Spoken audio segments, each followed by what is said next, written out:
to welcome Professor Tomasz Kamusella to our seminar. And since Professor Kamusella understands every possible language that we know, I probably will shift to Ukrainian because I know that Tomasz understands Ukrainian perfectly and most probably speaks Ukrainian. At least some Ukrainian, that's what I heard. Тобто я перейду зразу українською мовою, бо Томаш, він знає майже всі мови слов'янські, не тільки слов'янські, які я тільки можу знати.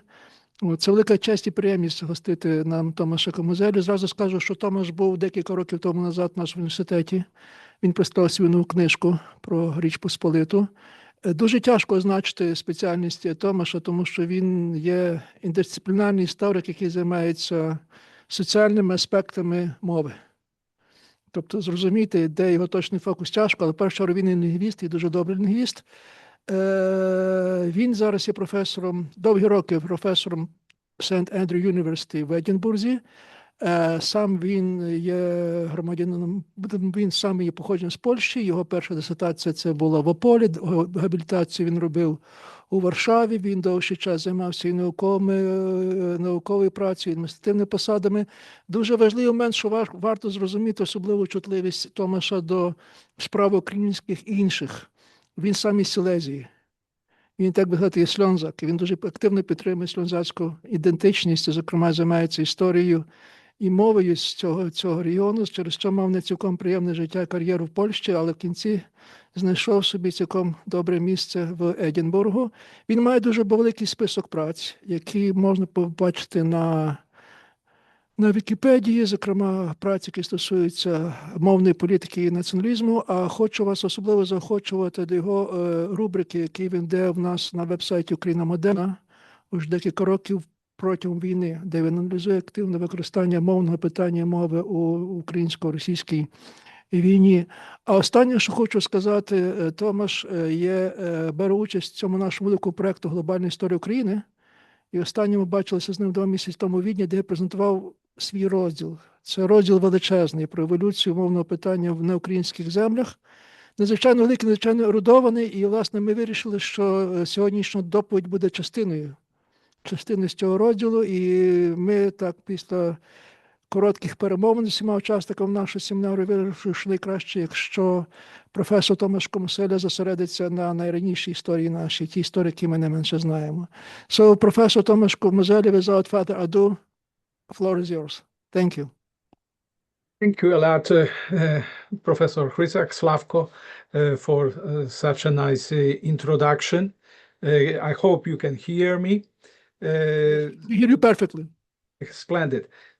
It's a pleasure to be, at least, remotely at the Ukrainian Catholic University, which I visited in 2017, also upon your invitation.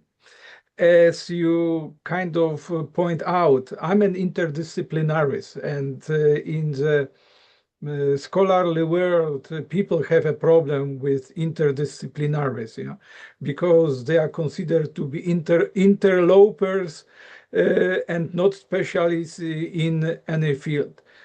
I mean, my field is basically the history of language politics, and I guess it is definable as a field, and there are some works within it. And I got interested in this field not only because I'm from Silesia, it is part of it, Upper Silesia, but basically at certain time in the past when I was doing research as a young scholar 25 years ago, I came to understanding that the use of language for creating nations and legitimizing nation states is a very central and Eastern European thing, which is not practiced elsewhere in the world. So it kind of pushed me to study these issues. Okay, that aside, I'm very happy to be, as Professor Hrycak pointed out, a participant of this Ukrainian History Global Initiative project. And as part of this project, I was tasked to write an overview chapter on the history of the use of languages and writing systems in the Russian, Ukrainian lands from the 5th century onward until the 18th century. So quite a task in a way. And my specialty, all my writings are on the modern period, yeah, so more or less like the past 230, 300 years.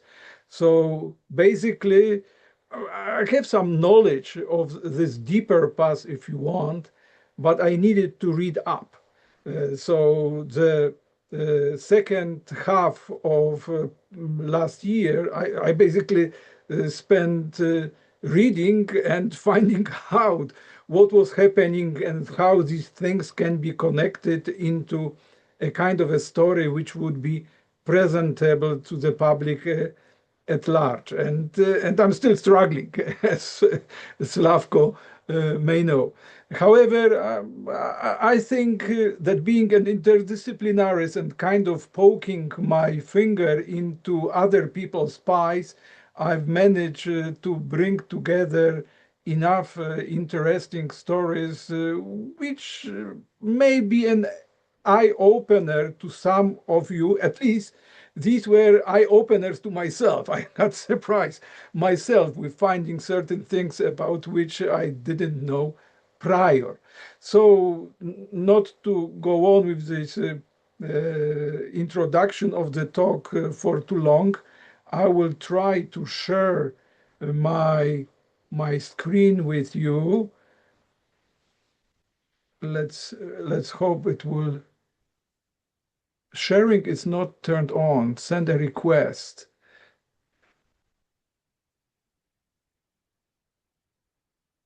Does it work? Does the sharing happens or the sharing is not happening? Not yet. Має дозволити. Чи маємо щось зробити? Дозволити. I'm getting the information. The host is not allowing sharing for this meeting. Just a minute, just a minute. We're taking care. Okay, yeah, fine. We're taking care of the issue. So now you can try again. Okay, splendid. I can share it. Yeah, now we see. Yeah. Yeah. This is and, yeah. So now you see the PPT presentation, I hope. Yes, we do. Okay, splendid. So here we are. So I've already been talking about the Ukrainian History Global Initiative, so I won't be repeating myself. This is the overview of the issues, more or less, which I will be touching upon during my talk. So first of all, I will kind of touch on the issue of terminology, because all of us speak, all of us know about languages, but there are also a couple of myths which need to be dispelled before we can go on with a survey of interesting case studies from the second half of the first millennium of the Common Era. So these are main parts of my talk. Otherwise, you see the cover of my Atlas of Language Politics in Modern Central Europe, which, apart from maps, also contains explanatory text and quite an extensive glossary with the terms which I've just mentioned. And it is open access. So if you want, you basically can avail yourself of this book, of this work. So talking about terminology. In English, the term language means several things. And in other languages, it is kind of similar, that we have just one word. And actually, when we are talking about languages, we mean several things. And non-specialists and in everyday language, we do not really pay attention to it. Yet, these distinctions are of import because they allow us to understand better what we are actually talking about. So language in general, or language without any article in front of it in English, basically is speech, the evolutionary capacity of speech.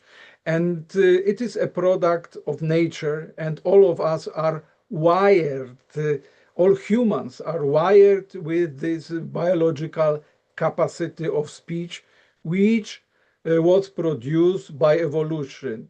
And at this time, more or less, it is agreed that the evolutionary pressure which led to the emergence of speech in humans was the need for more efficient and for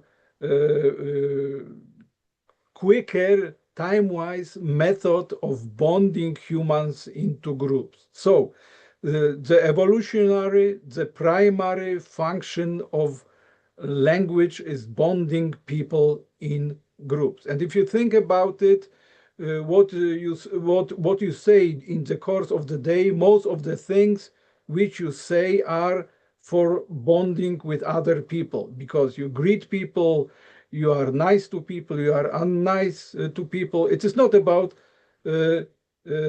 conveying information as we do now in this kind of a formal, very late modern manner, if I may say so. The conveying information through language is a secondary function, not primary function.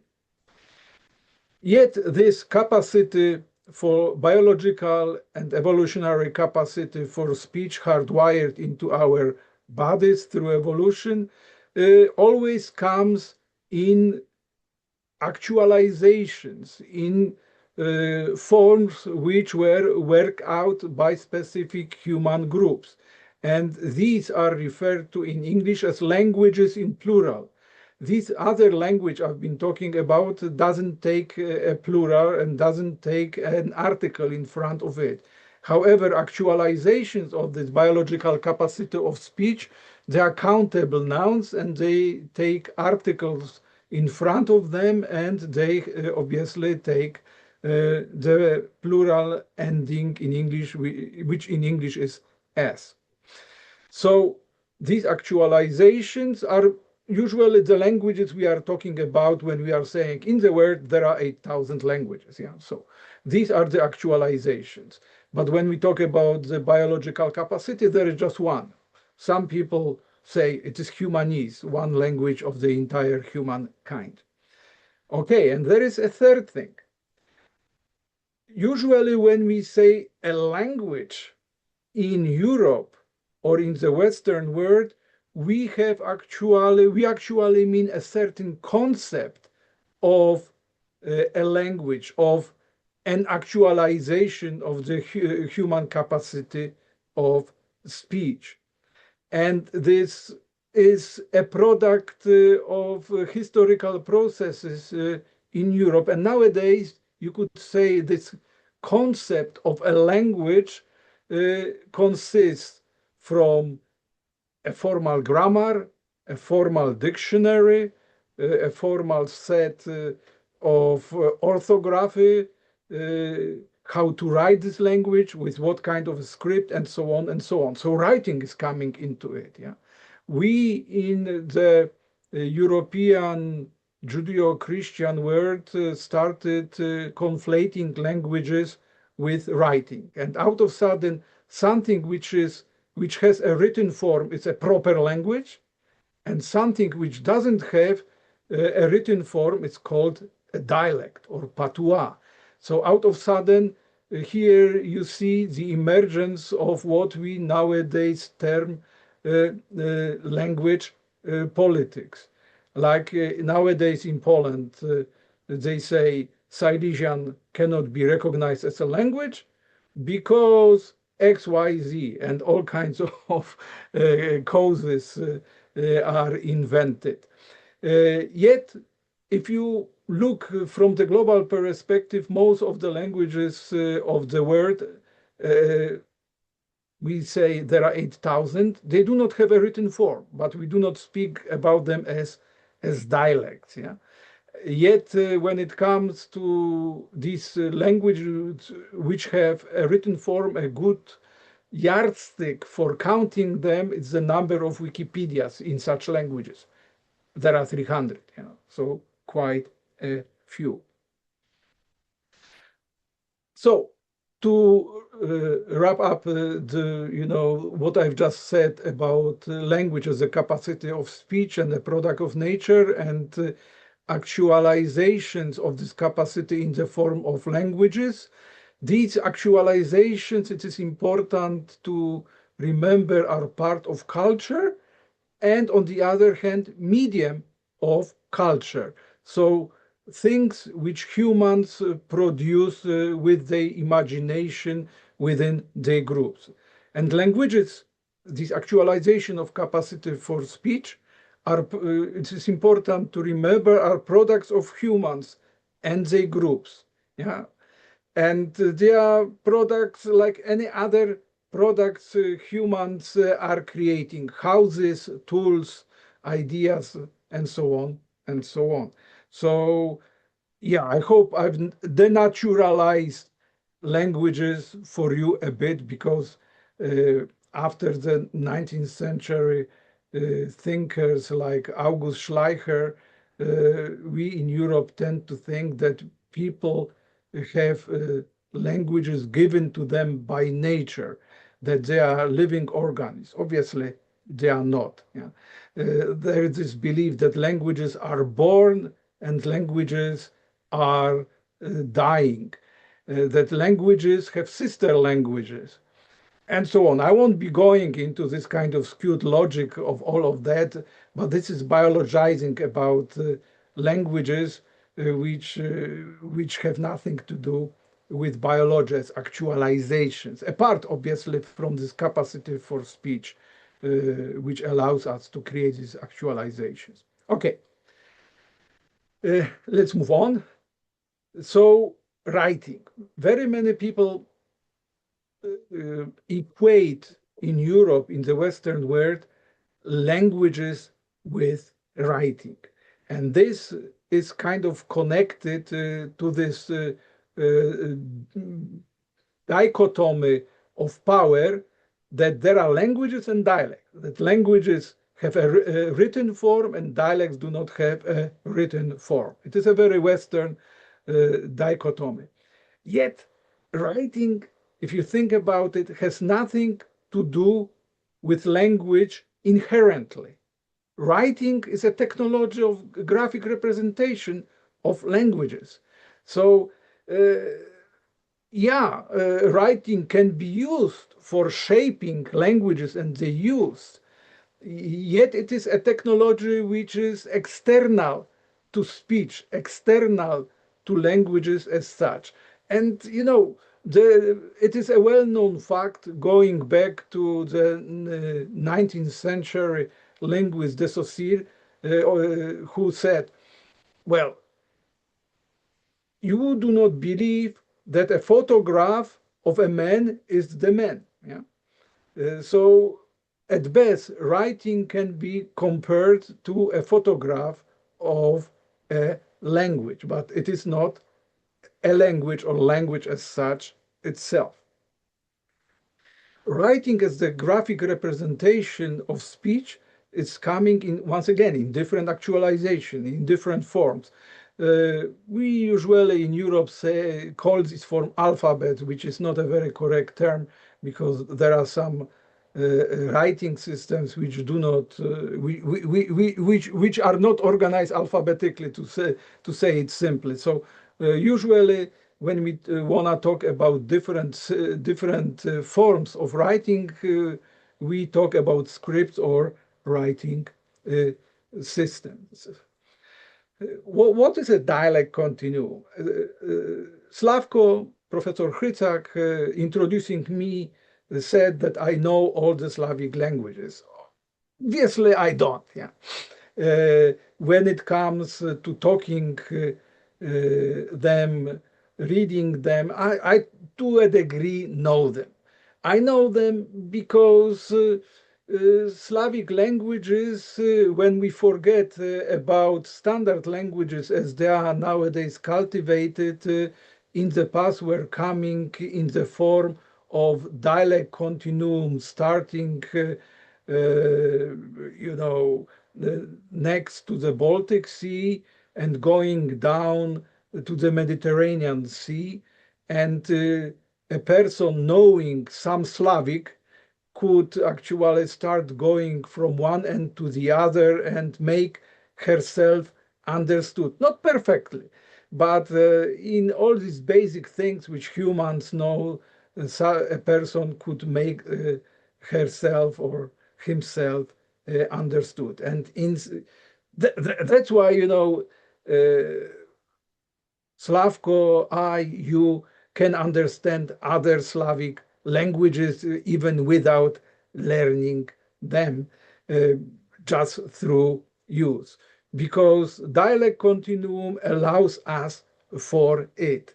There is obviously this meeting point between dialect continua, where you have a rapid fall in mutual comprehensibility between speakers, yet it is rapid only in this kind of conceptual thinking. In reality, in the past and today, these edges of dialect continua were always mediated by the phenomenon of multilingualism and some specialists who were mediating between people speaking languages from different dialect continua. Okay, that's done with our terminology. I was, you know, I chose from the chapter for which I wrote for the UHGI project certain cases which are interesting, instructive, and to a degree are adding into a kind of a story of language use and script use across the second half of the first millennium in the Russian/Ukrainian lands. So in a way, before Russian lands became Russian lands, yeah. So it is a kind of a prehistory of the politics of and use of speech, of languages and scripts across these territories. So here you have Ostrogoths or Goths, basically, who establish themselves as a kind of a polity group controlling what today is Western Ukraine and the mouth of Danube. And they were Germanic speakers, originally coming from this area, which today is Denmark and northern Germany. Obviously, they were not establishing their polities and kind of making themselves known to the world in empty space. There were other speakers, speakers of other languages across these territories, but we know about Goths because they survived for quite a long period of time as an ethnic group in what today is Ukraine, basically until the 16th, 18th century in Crimea, as you can see from the maps included on the slide. And in the 4th century, in what today is Moldova, and they translated the Bible into their language, the Gothic language, the so-called Wulfila Bible. So we have some documents in the Gothic language and obviously in Greek and in Latin about the presence of the Goths in these areas and their polities. Okay, let us have a look at the place of the Ukrainian lands from the perspective of Eurasia, because Eurasia is the continent on which we live.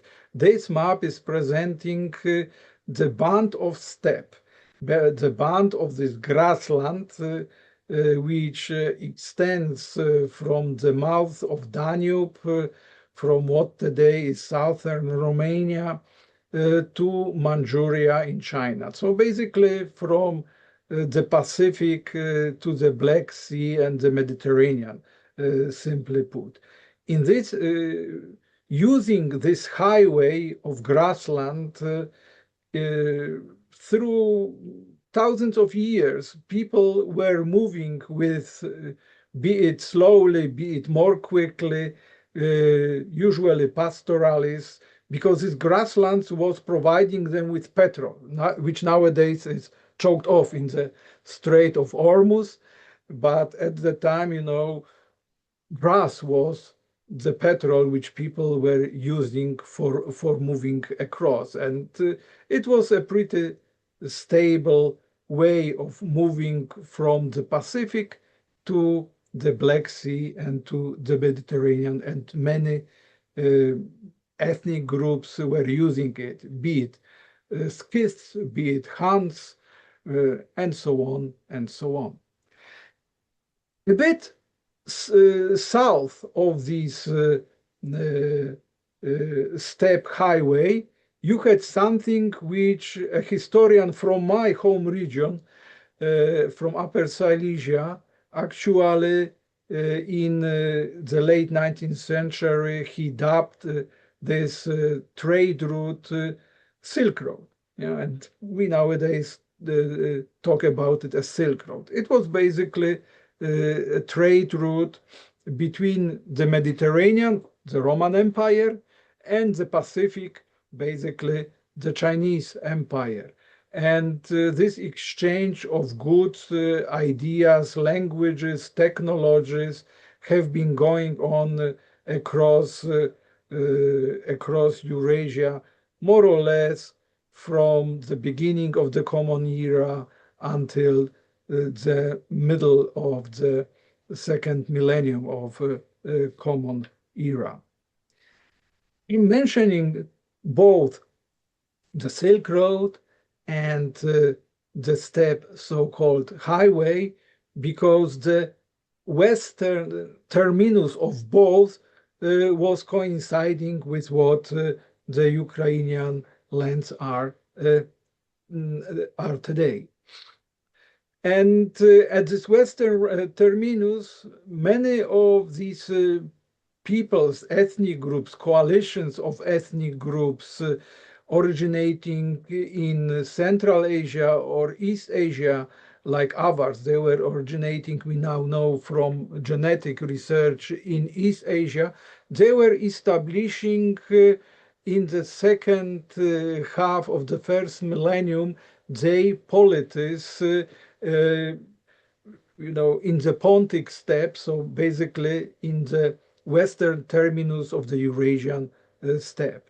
And these polities and the decisions which rulers and the population and the elites of these polities took, in a way, shaped the socio-political reality of what nowadays Ukraine is. And some of these, obviously most of the stuff, day-to-day stuff of statecraft is part of history now, but some elements persist until today. Okay, what about the Avar Khaganate? These people, we don't know what language they were speaking, most probably a form of Mongolic or Turkic, but it is not certain. Obviously, there are Caucasian-speaking Avars in the Caucasus, but it is just a coincidence. They share the same name, or at least the same name in English. But one of the kind of issues which is bugging Central European and Eastern European historians is the homeland of Slavs. Where did they come from? Yeah. And some people are talking about the Slavic gene. Some people are saying the original homeland of Slavs was here or there, and so on. Yet there is you know, when you go to the documents, before the 6th, 7th century, Slavs were mentioned, but let's say, not in a very big way. After that, they were mentioned in a big way. And there are all kinds of discussions, whether the Slavs kind of demographically exploded and spread and so on. Nowadays, it is kind of believed that the Slavic culture spread without the Slavs themselves, truly speaking, as an ethnic group. And a parallel is, the spread of the Celtic culture to the British Isles, so what today is the United Kingdom and Ireland. Although there is no evidence that population from the continent, Celtic population on the continent, they lived, the Celts, I mean, in what today is the Czech Republic, somehow spread in a big way to the British Isles. But the culture did. And the culture was spread also with language. So one archaeologist, Florian Curta, a Romanian archaeologist working in the United States, like 25 years ago, he proposed an idea which was mentioned already in the 80s, 70s, that probably it was the Avars who decided to make Slavic lingua franca of the empire, and that effectively spread the use of the Slavic language. If he's right, this is difficult to establish if he's right or not, but it is quite a good explanation of which moves the discussion beyond where the original homeland of Slavs was, and explains out of sudden this kind of explosion of Slavic-speaking peoples in the term in the span of 200 years. Okay. In the south of what today is Ukraine, you had for centuries the Roman Empire, or the Eastern Roman Empire, which is misnamed as Byzantium. And it was producing all these cultural artifacts which we nowadays identify with what civilization is about, including writing. And they created this highway from the Middle East to Central and Eastern Europe. So Middle Eastern ideas and technologies were spread through this channel to what today is Ukraine. And one of such technologies was writing, the Greek alphabet, and a certain thing created in this Greek alphabet, which was the translation of the Old Testament, and then also the New Testament of the Christian Bible, which was originally written in Greek. And it has had an influence on our culture until today. East of the Ukrainian lands, and also overlapping with the eastern half of Ukraine, was Khazaria. Once again, we don't know who these Khazars were. Most probably they were a Turkic-speaking people group of pastoralists, or probably in coalition with other pastoralists who established a polity, an empire, which lasted through the second half of the first millennium, extending between the Black Sea and the Caspian Sea. And there were a lot of myths, ideas, legends about Khazars, but they were also kind of spreading the Middle Eastern concepts and technologies. And this coin, which was found in a trove of coins on the Swedish island of Gotland, is one of the tantalizing evidence which we have from the past, because we don't have any written records left by Khazars beyond coins. Yeah. So this coin is in Arabic language and done in Arabic script, but the inscription says Moses is the messenger of God. It is one of the tantalizing pieces of evidence showing that Khazars, or at least the ruling elite of the Khazar Empire, when it came to choosing one or another Middle Eastern monotheism, they chose Judaism. And obviously, when you learn about Ukrainian history, the destruction of the Khazar Empire by Rush was to a degree opened to a degree the space for the construction of Rush as an empire. But talking about these connections and the circulation of technology and who did it with the use of which language and script, I was truly speaking, I found once again about it in the course of my research about Radhanites. Radhanites, they were like Varangians. They were traders who were maintaining this network of Eurasian trading routes, which were following the Silk Road and also which were following the Eurasian steppe. And they were maintaining these routes, these Radhanites, between the 8th and 11th century, so for quite a long period of time. They were Jews. So they were people who were professing the religion of Judaism, and they were using the Hebrew script for writing. Not only the Hebrew language, but any language they happened to be using as a vernacular or as a method of recording their purchases and their sales during the time across this vast area. And it appears that in what today is Ukraine, these Radhanites were also using the Slavic language for written purposes and for communication purposes.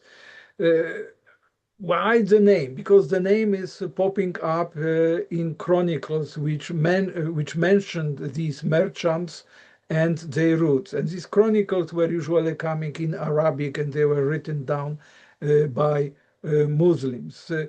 There are several theories about the name. However, most scholars believe the name is stemming from where the word Jews were living at the time, and the vast majority of Jews were living in Mesopotamia, or what today is southern Iraq, basically south of Baghdad, and this area was called Radan. And as you can see, important routes, Kiev was an important node in the routes of Radhanites in the north of Eurasia, or in the north of western terminus of these routes. And here you can see on this map Kiev connected to the Greek cities in Crimea and to the Khazar cities, capitals in the east.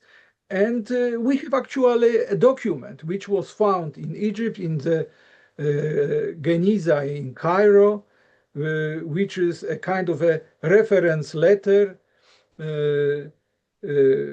which was issued to a Radhanite, probably, Radhanite merchant who was traveling to Kiev, or who was based in Kiev, that's not very clear, but you see here the Hebrew script used for writing this letter, plus you have a tantalizing glimpse of most probably Khazar writing practices, because you have here this old Turkic script, which incorrectly it's called Turkic runes, written one word which says the letter has been read and accepted, or accepted into the knowledge of the guy running a certain chancellery at the time in Kiev. So now we turn to the part of the story which is much better known, Varangians, and Varangians, in a way, it seems, borrowed directly or indirectly technologies of long-distance trade from the Radhanites, who were doing it on the scale of Eurasia. However, they were kind of stopping. They were not venturing north of Kiev. And it was the gap which was filled in by Varangians, who opened the trade routes from the north to the south, from Scandinavia to the Roman Empire, so-called Byzantium, and Kiev and the Ukrainian lands happened to be in the middle of these routes. So they became the Ukrainian lands, with Kiev as the most important city, they became a very important node in these routes. And what is the meaning of this term Varangian? It basically means a partner in business, a companion.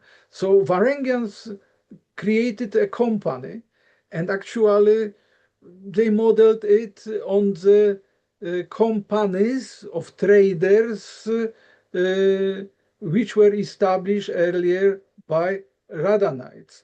And in this company was coming with a package, of certain forms of behavior, certain ways of doing things, and with a language and a script, and in the case of Radhanites also with religion.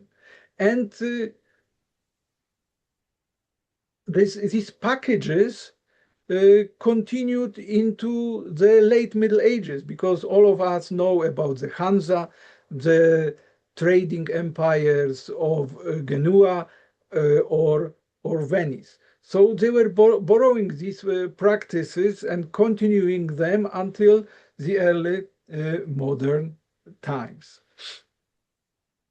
So once again, this way of doing things like a trading company, be it, as we know from other examples, early modern examples like East India Company or Hudson Company in North America, they were establishing a network of fortified trading forts, and they were protecting their wealth and trade against invaders, and trading, making routes, trading routes secure. And once again, in north, what later became known as Rouge was known as Gardar, so guarded territory, or the territory or the country of fortified towns or trading forts. So once again, from certain terms, names, you can find out glimpses into the past and our better understanding of what the past was about and how it connected to other elements of the jigsaw.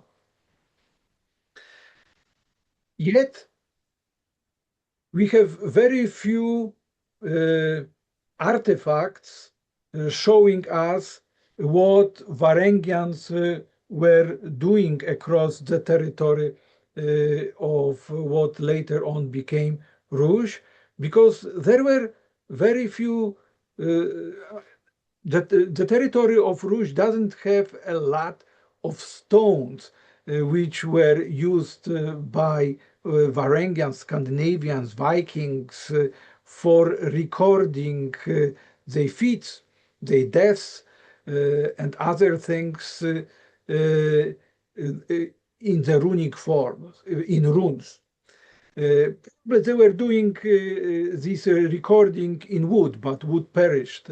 However, in box, maybe someday someone will find something. But once again, this claim about trading companies, you can find tantalizing evidence of it in this runestone found near Odessa with this inscription, in the memory of someone's partner, yeah? Partner in business, partner and a companion in trading. So now I would like to move to another story, to the script of Cyrillic, in which Ukrainian is written until today. That was quite an interesting story, and it is known, but it is not too well known. The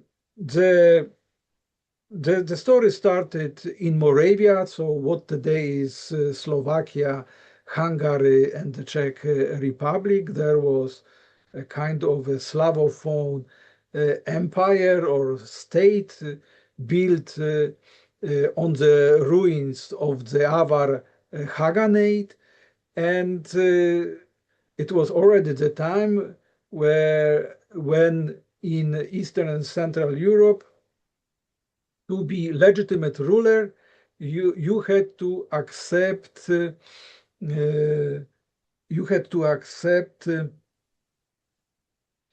ideology of monotheism coming from the Middle East. Otherwise, you were to be wiped out. Yeah, so they accepted Christianity from Constantinople, and the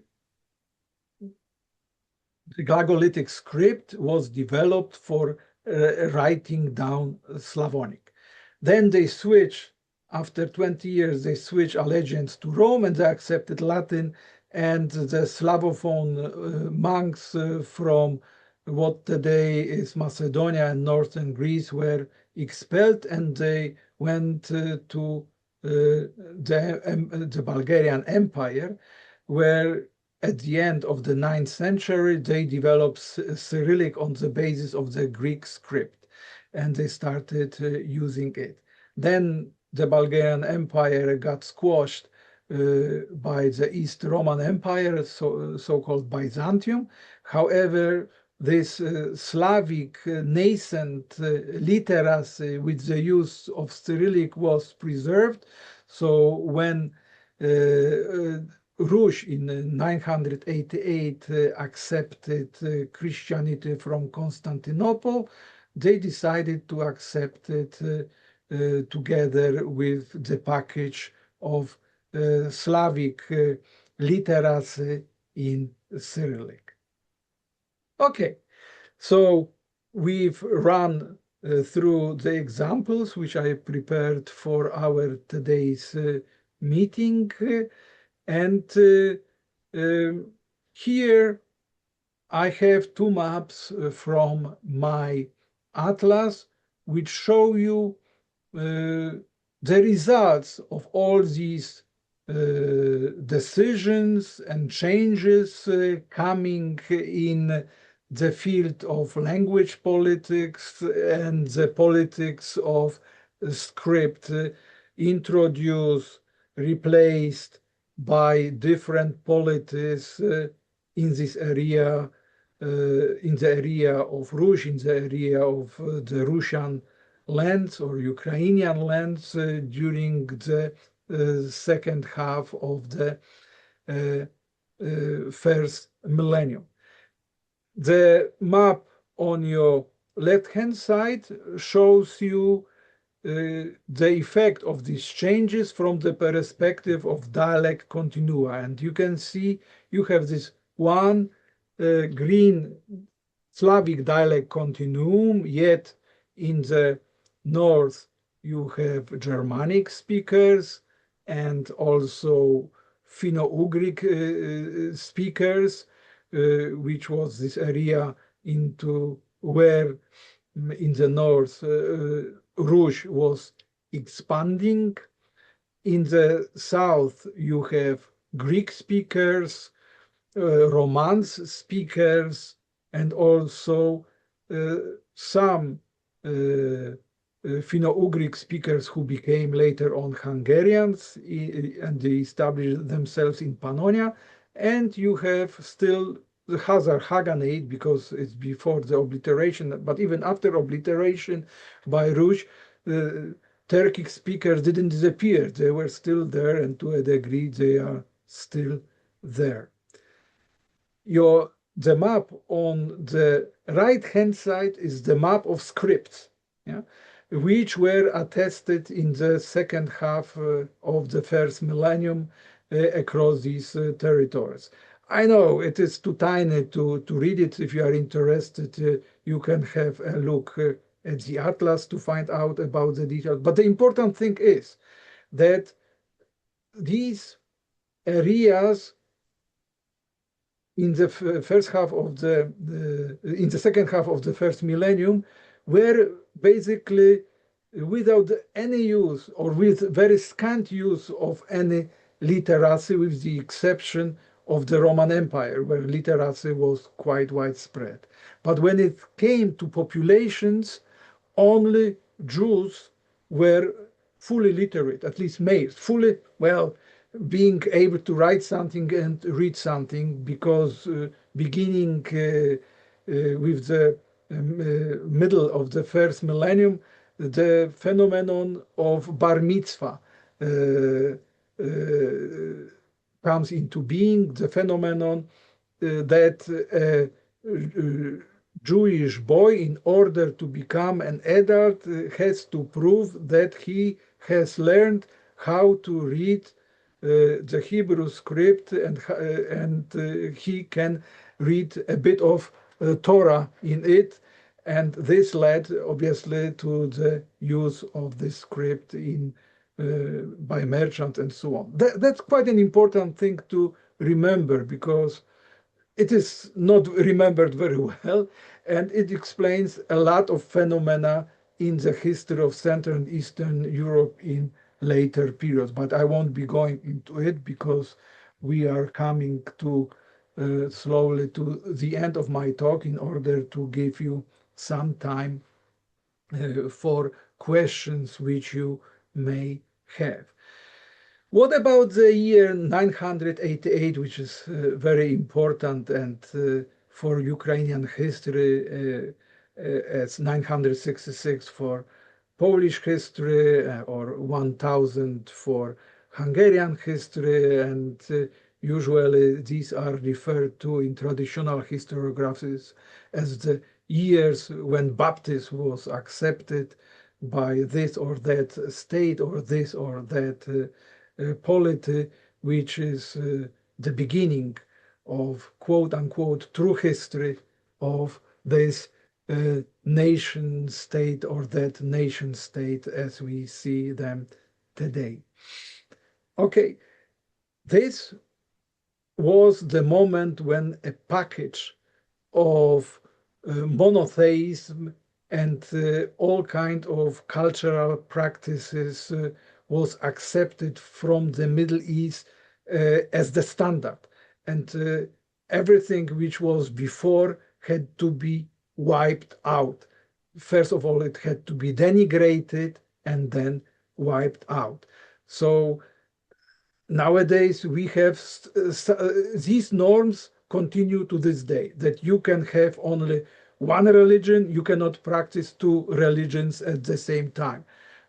The Japanese do not have a problem to practice several religions at the same time, for instance. Yeah, so it is quite a fast norm. Otherwise, the true religion which you can have in our region, Central and Eastern Europe, must be a monotheism, because something which is not a monotheism is denigrated by default as paganism, and so on and so on. Another important thing connected to language politics and script politics is the norm that a true religion must have its own holy book. Yeah, so writing and literacy is part of this package. So in the case of the Russian lands, the package was Slavophone, Orthodox Christianity. The holy book was the Gospels, translated into Slavonic with the use of Cyrillic. Yeah, so that's the package. That's the norm which kind of rules the cultural practices and, to a degree, political practices in Ukraine until today. Different norms were accepted at different times when it came to the use of writing and languages in different areas of the world. I actually, when I wrote this book, Politics and the Slavic Languages, which got published in 2001 in Routledge, it was such a fascinating idea, which does not, the topic which does not fit the book too well, so I included a kind of addendum on methodology at the end of the book and created a huge table going for 50 pages, kind of explaining in a schematic form the spread, the use, and the changes of such norms governing our politics, legitimization of statehood, and stratification of societies. Obviously, not exhaustively. It is kind of an overview. If you are interested, you can have a look at it. All these things, all these norms, all these packages, all these literacies got reset in a big way, and it is kind of forgotten with the establishment of Mongol Empire and making Central and Eastern Europe into the western provinces of the Mongol Empire. As you know, probably from your own readings, the Mongol Empire is rarely mentioned. Mongol invasion is mentioned. It is assessed as bad, and it is short-lasting. And it is not a factual statement, I may say so, because once again, in the course of the project, I was talking to colleagues who are working with Alexander Halenko, who is working on the Mongol Empire or the pastoralist empires, and we found out that there is not even a map of the western provinces of the Mongol Empire, and he created such a map. The boundaries between the provinces in the Mongol Empire were big rivers were used for creating such boundaries, so we know from records where the boundaries were, and basically these boundaries of the western provinces of the Mongol Empire reset the political space in such a way that this reset lasts until today. It didn't erase the Middle Eastern package, which got of literacies and norms, which got accepted before the Mongol invasion, but it reset the political space. So out of sudden, from one Rush, several Rushis were created, so that you know, like Muscovy was created, Novgorod Empire, trading empire was created, the Grand Duchy of Lithuania was created, and this reset introduced by the Mongols lasts until, once again, today. Part and parcel of this reset was the introduction of new scripts and new languages, which to a degree lasted for some time, especially in the case of the use of the Arabic script and Kipchak and in the Golden Horde. And many people, you know, claim that the Golden Horde stopped getting money from Muscovy or the Grand Duchy Lithuania at that time or at another. But then I went, you know, to the books written by Turkologists, and it seems that the haraj, or basically the tribute from this land continued to be paid to the Mongol Empire in the form of the Crimean Khanate until the end of the 17th century. So that's me. I hope some of the topics has been of interest. If you have some questions, I'm happy to answer them. Just bear with me because I'm new to the subject and I may not have all the answers which you would like me to have. Thank you very much. Thank you so much, Professor Kamusella. And now it's time for questions. We have to speak to the microphone because otherwise Professor Kamusella won't hear us. So questions, if I may. Please introduce yourself. Bogdan Ostas, Department of Genetics. Can you hear me now? Yeah, I can hear you, no problem. Okay, I am part of Department of Genetics of LVIV University, so it's quite far from philology, but still it's stuck in my hand that you told us, because I never thought about it that way, that language, the primary function is not conveying information. And you said it's about bonding humans into cohesive groups. And my question is, bonding in which way?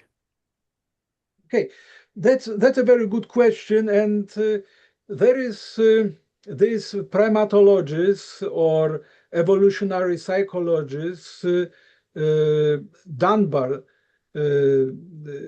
he's working in Scotland and he wrote several books about it. Yeah, because he started researching the issue how primates, including humans, bond. What is the mechanism behind bonding in the late 80s, in the early 90s? And he published quite a few of scholarly scientific articles, plus popular books. The popular book is like Gossip and Grooming, something like this.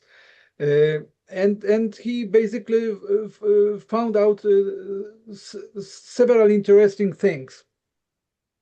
First of all, the size of groups is decided by the size of neocortex. So how much information we can hold in our head about other individuals in our group. So the bigger the neocortex, the potential is to have a bigger group. The human neocortex allows more or less to create stable face-to-face groups of 150 individuals. And in many ways, it is reconfirmed by how many friends a person has, how big military squads are, how many postcards during Christmas one receives. I'm mentioning basically Dunbar's articles about it. These were researched. And now, when it comes to language, he was also having a look at the methods which the primates were using to bond into groups. So bonding was done through grooming one another's fur bodies, you could say. And this grooming was always one-on-one. There are no cases that one individual is grooming two individuals at once. Yeah? So language allowed for verbal grooming to make it more effective because you can easily hold conversation with 2 or 3 other people. So you have a group of 4 individuals, 5 individuals grooming at the same time, yeah? Which is quite an improvement of 150 to 200% on what is usual among primates without language. So this pressure, evolutionary pressure, led most probably to the emergence of speech as such for grooming. Because apart from the neocortex, the side of the neocortex, which kind of limits the retrieval calculation power of our brain to a certain amount of individuals with which you can have face-to-face contact and remember about it. Another pressure is finding food. Yeah. So even though humans have this possibility of creating groups of 150 individuals,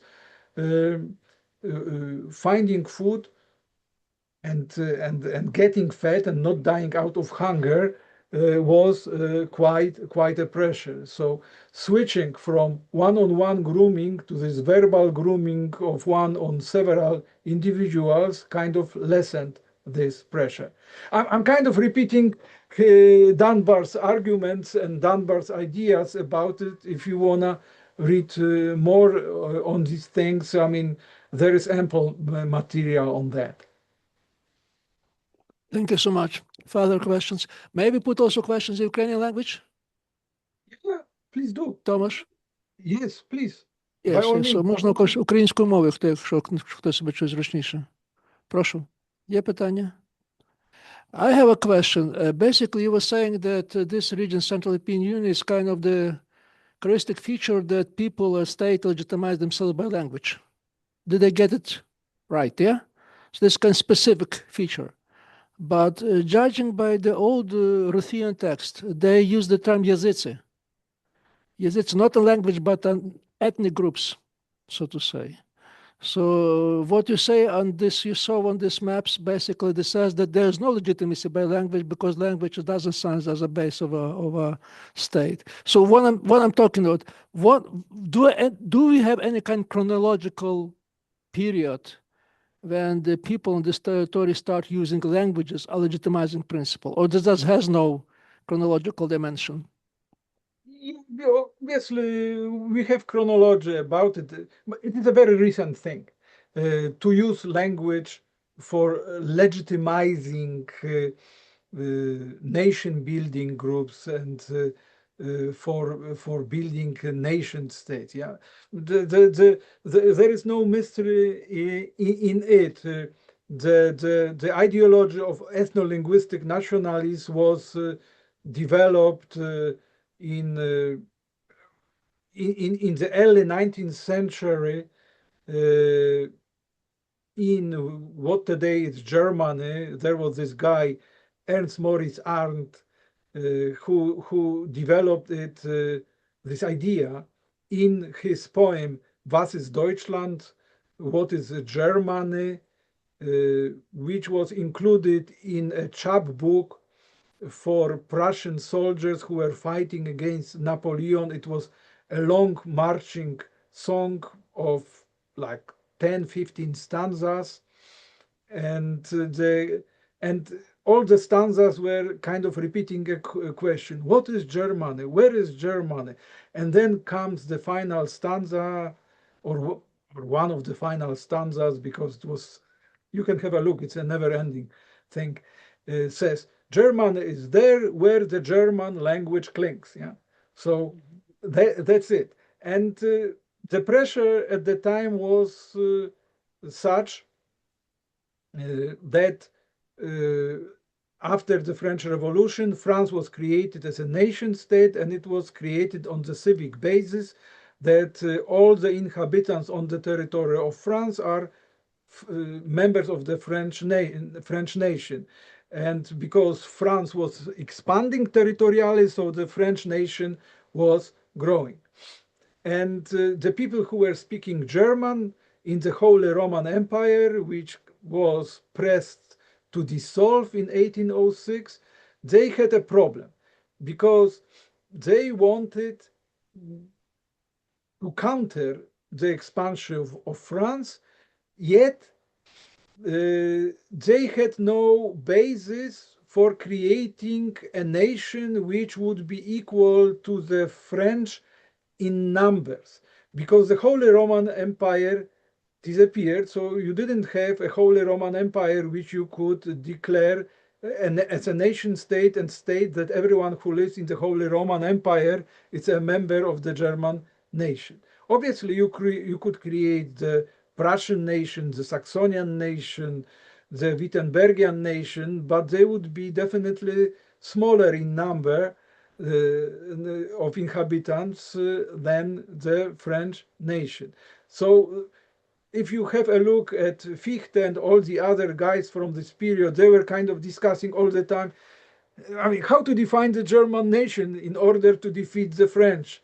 And it was this poet who was actually from what today is Vorpommern in Germany. So at that time it was Swedish Pomerania. So he was a subject of the Swedish king to make it more interesting. Anyway, probably you know it from Ukrainian literature that Ukraine is there where Ukrainian language claimed, because this ditty got translated into all the languages of Central and Eastern Europe, and across Central and Eastern Europe in the second half of the 19th century. The national movements accepted language, most of them, not all, but most of them accepted language as the foundation on which nation should be built normatively. Okay, but to answer your question, because the talk was about the first millennium of the Common Era, it was not so much language which was used for legitimizing the rule of the elites in the pre-modern times. It was the script which had this normative value. And the normative hold of script is very easily visible in Western Europe, because the source of this normativity, ideological normativity and normativity of the legitimacy of rule, was the Vulgate, meaning the canonical Latin translation of the Bible, which was the only accepted one across Western Europe and most of Central Europe until the Reformation. Actually, all these religious wars were about it, whether you can translate it into vernaculars or not. Yeah? So when the Bible in Western Europe got translated into vernaculars, it got translated with the use of the script of the Latin language, the alphabet, the Latin alphabet. Yeah? And until today, it is true. All the Western European languages and most of the Central European languages until today, they use the Latin alphabet. That's quite a strong norm. when it comes to Eastern Europe, where Orthodox is the dominant religion, the Eastern Roman Empire, the so-called Byzantium, it had a bit different approach, because first of all, Latin continued to be the official language until the 7th century. Then they switched to Greek, and Greek, with the Greek alphabet, was the only accepted imperial language and script, and the Septuagint was the normative source of it. Yet, when it came to spreading the political and cultural influence of the Eastern Roman Empire, they allowed for the translation of the Septuagint, the Greek Bible, into other languages of the barbarians who wanted to become as us, but Greek was not good enough for them, or the Greek script, so they had to have another one. And you can you can see it with the Wulfila Bible in the Gothic script. Then you had the Syriac script, the Armenian script, the Georgian script, the Glagolitic script, and then Cyrillic. Yeah, but legitimacy is coming once again from the script, and the Bible, or at least the Gospels, translated into a language with the use of this script. So when Rush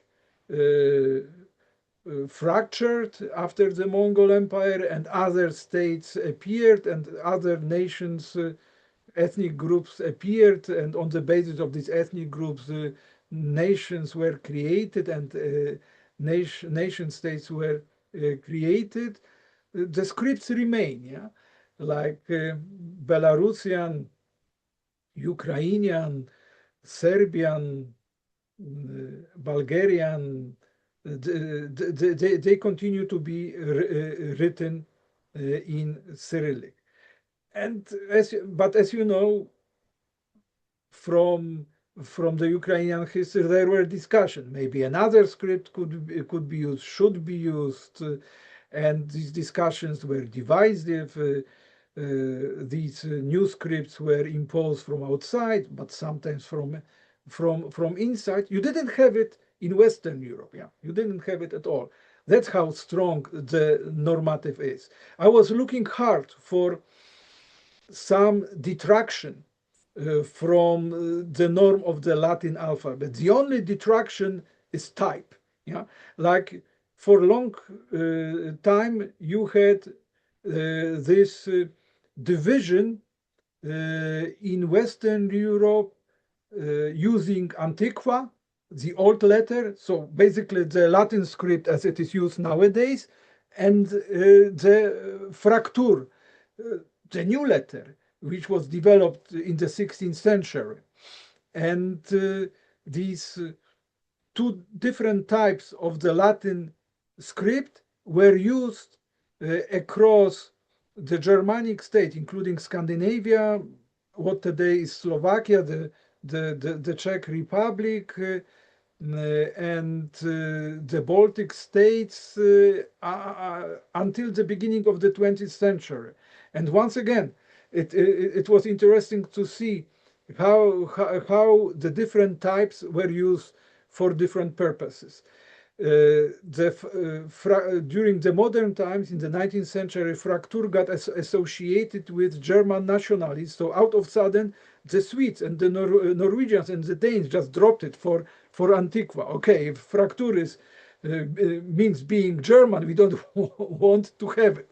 On the other hand, in Latvia or in Slovakia, in the Czech Republic, the use of Fraktur and Antiqua was confessionalized, because Catholics were using Antiqua, which was connected to Latin. Protestants in Slovakia or in the Baltic states were using fracture, and so on and so on. And ironically, Adolf Hitler kind of liquidated fracture because he declared Antiqua the normal script of his empire, and he didn't want to have any different types. That's why after the Second World War, for a year or two, in order to fight against the continuing influence of Nazism, the Allies were started publishing in fracture, but they dropped this idea very soon. Thank you so much. Прошу, можна, так? My name is Matsuk. I work in the field of mathematical physics. I am not so deeply informed in linguistics and history. I will take, let me take liberty to pose you three questions. First question is just a comment about what I was striking in your discourse, that at times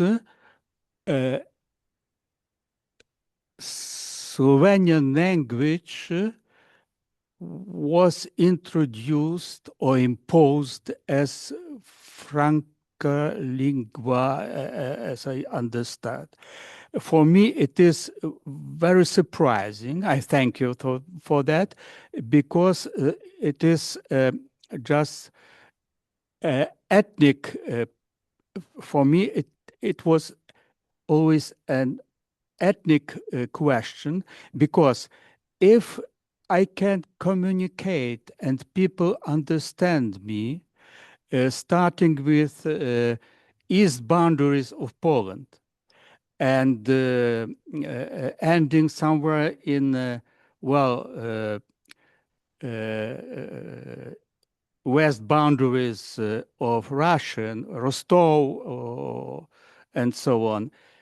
If I go there, I will understand people well, and people will understand me. So for me, it was why Ukraine is so large, because, in English it's my people or my ethnos, we extends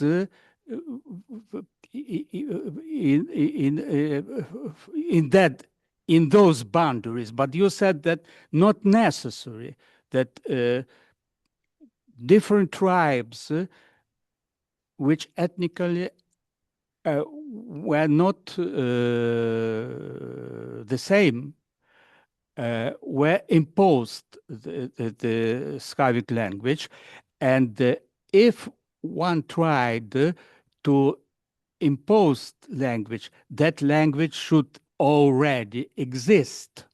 So this is my comment. I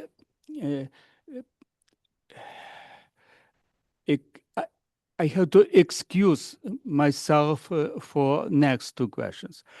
I came across, I don't know whether, yeah. Maybe I will answer the question, then you ask different ones, okay?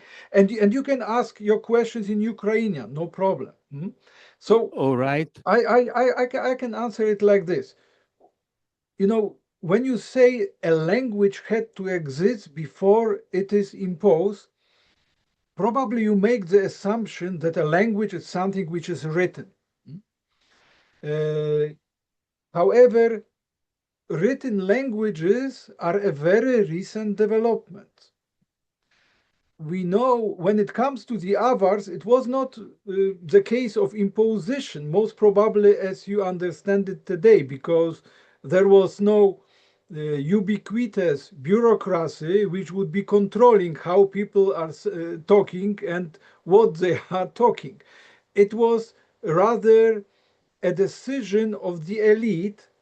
Let us take the vernacular or spoken language, not written, which is most widely used across the territory of our polyglot, multi-ethnic polity, because this would improve the functioning of this polity. And the functioning of this polity was probably going like this, that in the center you had Avars who were ruling it, but in the far-flung areas of the Avar Haganate, you had people speaking other languages, mostly Slavic, and the elite also was adopting Slavic for communicating with the subjects, and then it was easier to use Slavic to communicate with the center.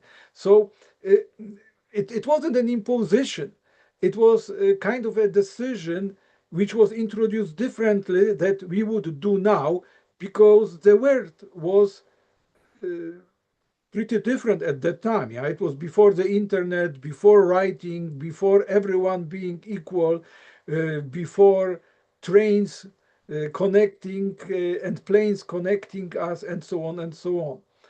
If you are interested, I really look. It is a hypothesis, but this hypothesis explains with one proposition quite a few of dilemmas when it comes to the history of the Slavic studies. And probably we won't be able to do better than having such a proposition, because there are no written documents from those times. And time machines only exist on science fiction films. Yeah, we don't have any time machine to go back there. Yet, we had anthropology, and we have quite an amount of data of research on human groups who do not have writing until today, and they functioned and created polities, and they created religions and organized societies, and so on. But if you want nitty-gritty details of this theory, I recommend to go to the writings of Florian Kurta, yeah, spelled with C-U-R-T-A, Kurta.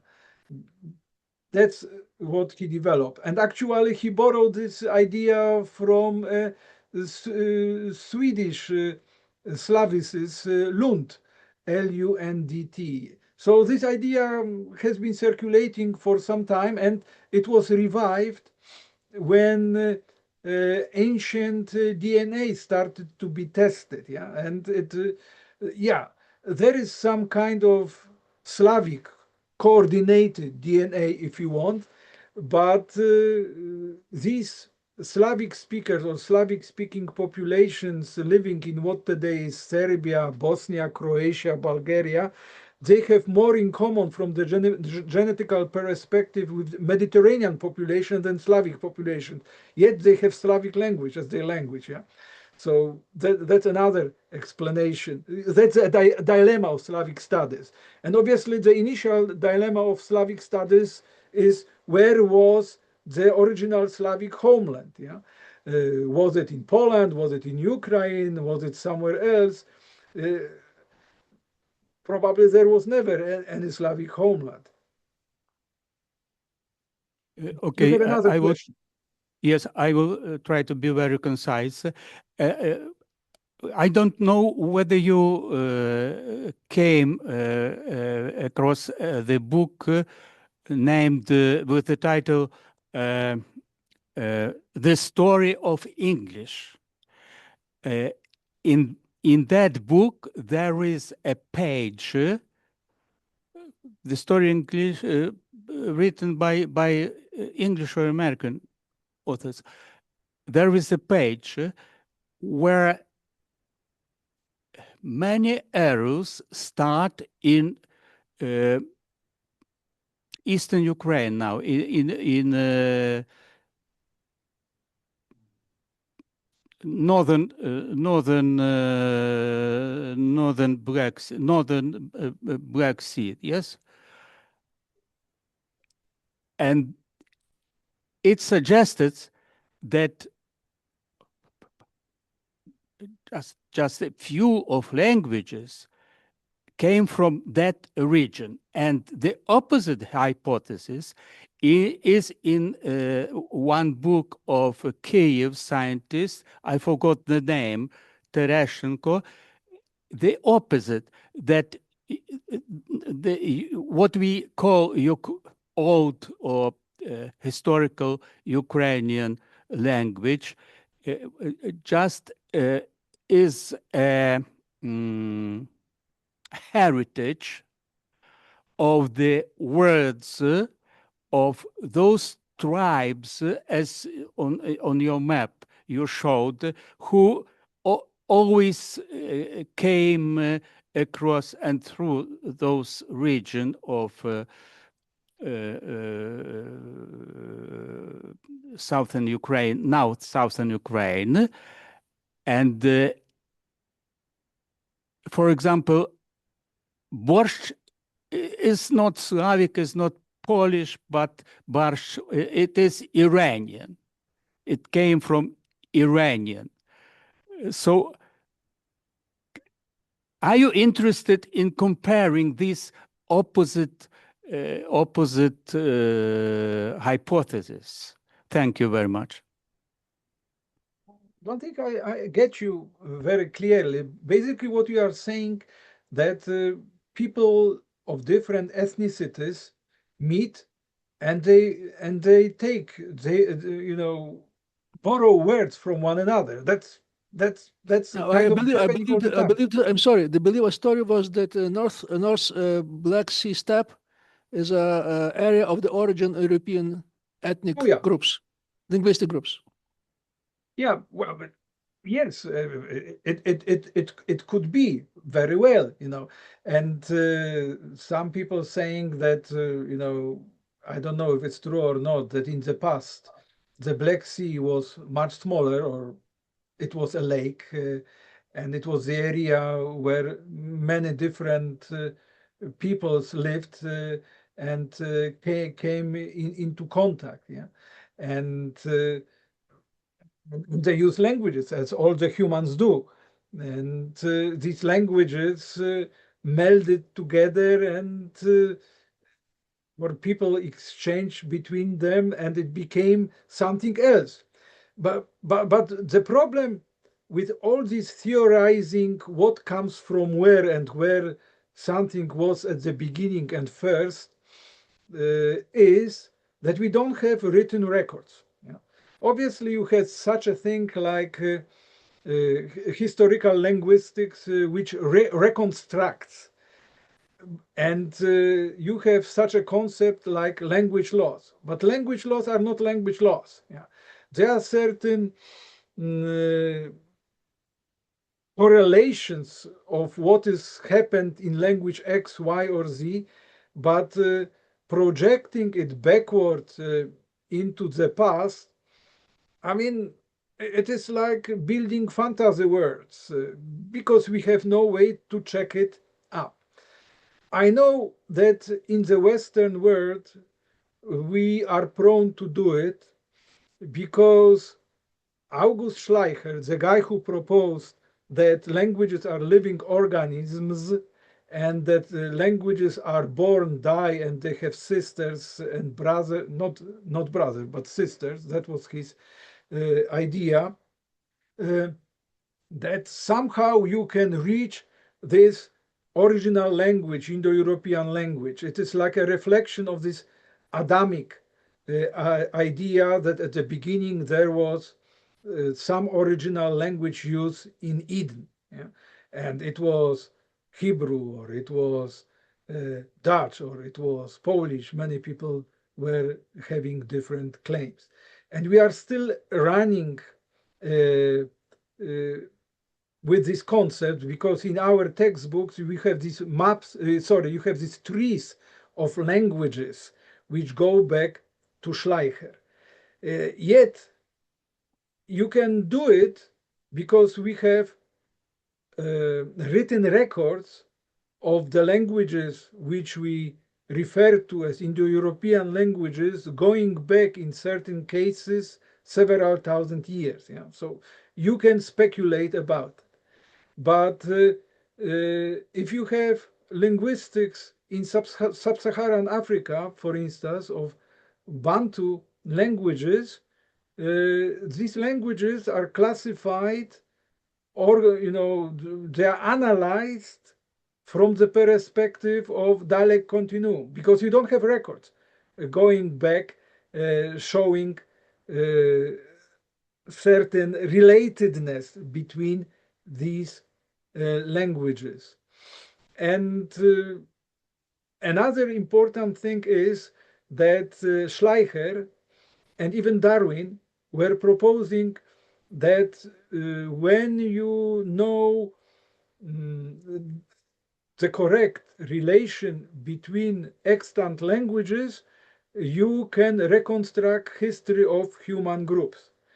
And this belief is still very strong until today, yet it's fallacious, because we know that human groups, as construed through genetic pools, they do not converge, they do not overlap with linguistic groups.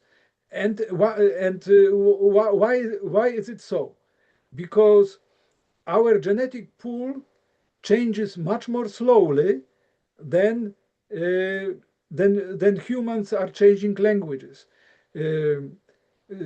Language change is faster than genetic change. So there is no overlap between these two to such a level that you can construe on the basis of the other. Thank you so much. Чи ми маємо питання із Zoom? Я не бачу, чи можете підняти руку або озвучити себе. Я підняв, Юрко Головач, якщо можна. Прошу, Юрко, прошу. Дякую. Thank you very much for your talk. It was very interesting for me. Just not a question, but rather a short statement. You told we don't have records, we don't have, we didn't have then, they didn't have then the script and so on. But if we want to compare different languages, one can use tools of mathematics, say similar tools as in biology they are using to find relations between different species. Then they use some well-established procedure, and they say that this species and this species belong to the same group, and whereas some other species do not depend. I mean, that's not the new thing; that's the old standing thing. And speaking now about your country, about the country where you are right now, some time ago it was kind of tradition of meetings in Coventry, and also Robin Dunbar participated there, and we were discussing this graph theory and similar stuff, which would relate different languages. So thank you. Basically, you can try to do it. But, not me. I mean, there are many people who are doing this, and when it was mentioned by Slavko Hrysak that the origin of about the steppe where the kind of European civilization was growing, and they were trying. It was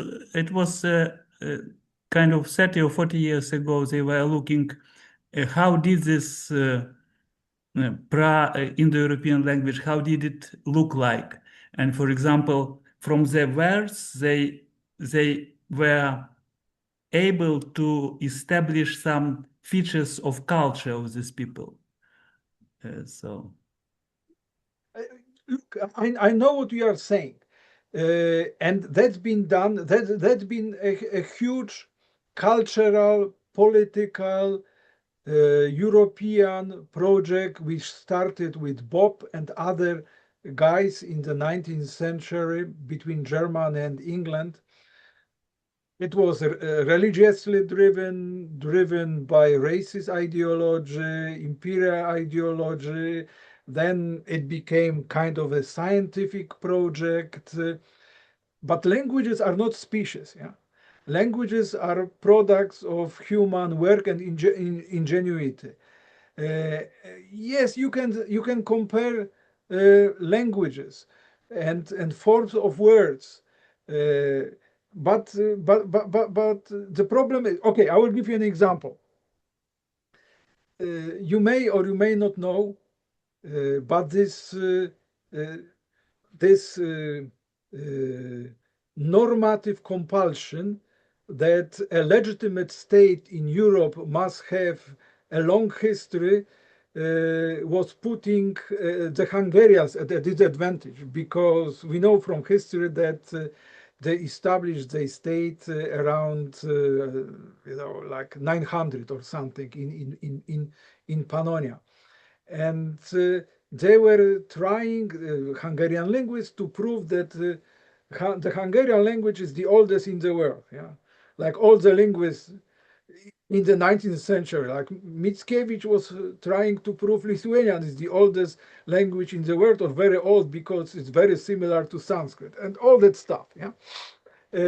So the Hungarians, on this using this comparative method, decided, Hungarian linguists, some Hungarian linguists, decided that Hungarian is stemming directly from Sumerian. It is the oldest language of which we have some record, written records. Yeah? And they found out that some words most probably have the same form as in Hungarian. But you know, word is something which is interpreted from the written form, from writing, which records the language which is not spoken any longer. Yeah? So you developed all these kind of jumps you are doing. Okay, so it was pronounced more or less like this. And if you establish pronunciation, then you have to decide the meaning. And then you decide, well, it probably meant this because it makes sense. And that's very similar to the same Hungarian word. Oh, okay, so that's how the method worked. And if it were a method, and if languages were really species, you would be able to use the same method to create Stammbaum, this language tree of Bantu languages. But it hasn't been possible. Yeah? You had to develop different methods of classification. And there is no normative compulsion to compare languages like this as it is done in Europe, because all the sub-Saharan states were created, and nations on the civic basis were created most after the Second World War. Yeah, so there is no way to prove that state X or Y has 2,000 years or goes back to Sumer. So they are run according to different normatives, and these normatives do not require linguists to come to pains to show that my language is older than your language and it goes back somewhere. Well, thank you. What I meant, it's not that mathematics is the only tool to deal with languages. I rather meant that mathematics is one of the tools one can use to deal with languages, and sometimes it's very helpful. Yeah, I completely agree with that. Thank you.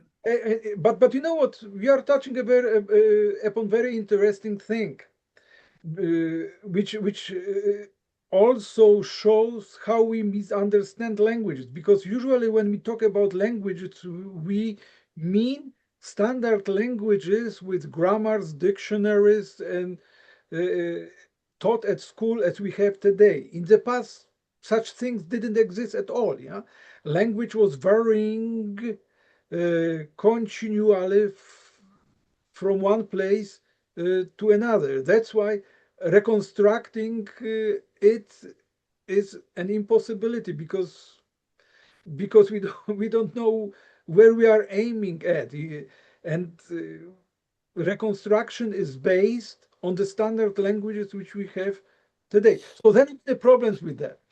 I have an impression that we use the same language, we misunderstand each other. Yeah. in this case. So we're talking about different things. But it makes sense to talk. Probably the last question. Ми вже кінчаємо, вже 8 година, прошу, 1,5 години. Чи буде ще в когось питання, прошу? Чи є питання? Я мав коротесенько, Прошу. це останнє. Але українською мовою швидко, добре? Є гіпотеза теж західних, англійських вчених, що мова накладає психологічно тип поведінки людини. Тобто, так дуже швидко, скажімо, англійська мова має I have, російська мова має я імею, українська має і те, і друге. Є така гіпотеза. Як ви ставитеся до тої гіпотези? Як? It is Worfian hypothesis, yeah, that language decides about our perception of the world. And obviously here we say language as actualizations of the biological capacity for speech. It is so-called linguistic determinism, yeah, that language makes us what we are. I would say that it is humans who create languages, yeah, and it goes both ways. This determinism goes too far, I would say.